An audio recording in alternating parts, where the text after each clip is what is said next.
Hi friends అందరికీ welcome back to our channel. నేను మీ chef చిట్టీనండి. ఈరోజు మనం ఎంతో టేస్టీగా మరియు హెల్తీగా చేసుకునే ఎగ్ నూడిల్స్ని ఎలా చేయాలో చూసేద్దామండి.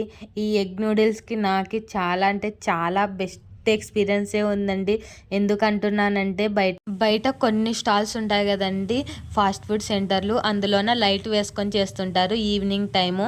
సో అలా అన్నీ పురుగులన్నీ ఆ లైట్ చుట్టూ తిరుగుతుంటాయండి. సో వీళ్ళు చేస్తున్న ఫుడ్లోన అవన్నీ పడుతుంటాయి, కానీ వాళ్ళు అసలు చూసుకోరండి, అలానే చేస్తూ ఉంటారు. సో ఎక్కువ శాతం అవాయిడ్ చేయండి ఫాస్ట్ ఫుడ్ని, ఇంట్లోనే చేసుకోవడానికి ట్రై చేయండి. సో ఈ ప్రాసెస్ చూసేద్దామండి. ముందుగా నూడిల్స్ తీసుకోవాలి. ఇవి నేను గోధుమ పిండి నూడిల్స్ అండి, మైదా కూడా ఉంటాయి, కానీ హెల్తీగా ఉండాలని నేను గోధుమ పిండి నూడిల్స్ తీసుకున్నానండి. మీతో లేకుంటే మీ దగ్గర ఏవి ఉంటే అవే వేసుకోండి.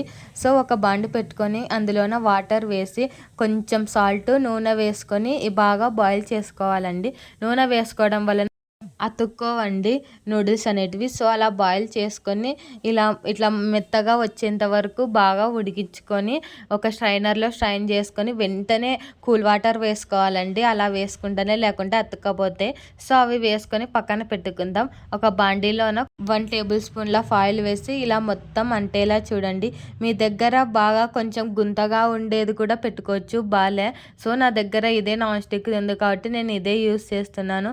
మీ దగ్గర గుంత పెన్నం ఉంటే అదే పెట్టుకోవచ్చు. సో అలా వేసి గుడ్లు పొడి చేసుకోండి. నేను ఇక్కడ డైరెక్ట్ పొడి చేసుకున్నాను. మీరు సపరేట్గా గిన్నెలోన కొంచెం బాగా బీట్ చేసుకొని వేసుకోండి. సో అలా వేసుకొని అందులో కొంచెం ఉప్పు వేసుకొని కొంచెంసేపు వదిలేసి ఆమ్లెట్లా అయినాక చిన్న చిన్న పీసెస్గా కట్ చేసుకొని బాగా వేయించుకొని పక్కన పెట్టుకుందామండి.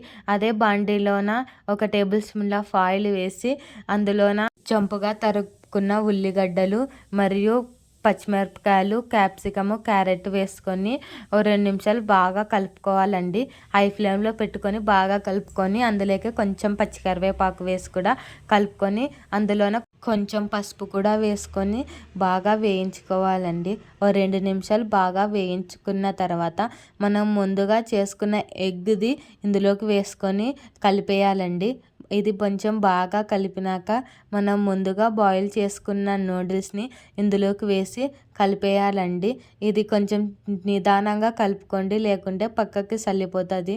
సో అలా అంతా కలుపుకున్న తర్వాత ఇందులోకి మనం ముందుగా కారం వేసుకోవాలండి. మీకు స్పైసీకి తగినట్లుగా కారం వేసుకోండి. అందులో పాటు తగినంత ఉప్పు కూడా వేసుకోవాలండి. టేస్ట్కి సరిపడా ఉప్పు వేసుకొని మరియు అందులోకి జీలకర్ర పొడి and garam masala, ketchup, soya sauce, chilli sauce వేసుకొని చివరిలోన వెనిగర్ వేసుకోండి. నా దగ్గర వెనిగర్ లేదు, సో నేను ఇక్కడ నిమ్మకాయ పిండుకొని బాగా కలుపుకోవాలండి. హై ఫ్లేమ్లో పెట్టి కలుపుతూనే ఉండాలండి.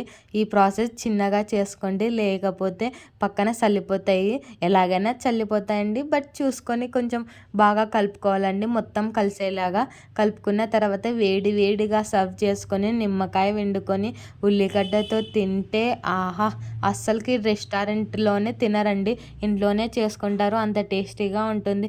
ఎందుకండి మనం అనారోగ్యం కోసము పోరాడేది? ఏదో ఇంట్లో హెల్తీగా చేసుకుంటే కొంచెం టైం కేటాయిస్తే ఇంట్లోనే హెల్తీగా చేసుకోవచ్చు కదండి పిల్లలకి. మీకు ఈ వీడియో నచ్చినట్లయితే లైక్ చేయండి, షేర్ చేయండి, సబ్స్క్రైబ్ చేయండి. Thanks for watching.